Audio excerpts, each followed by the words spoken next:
ako'y mananalangin. Tayo, Ezekiel, ay yumuko upang manalangin. Sumunod ka sa akin.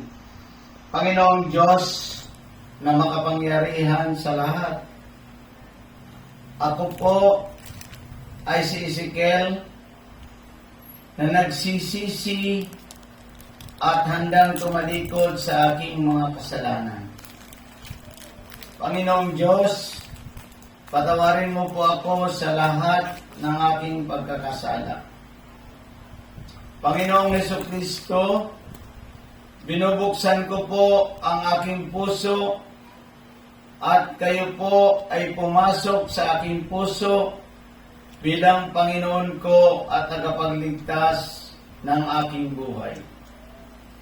Ikaw na po ang maghari sa akin mula ngayon at magpakailanman sa pangalan ni Jesus. Amen.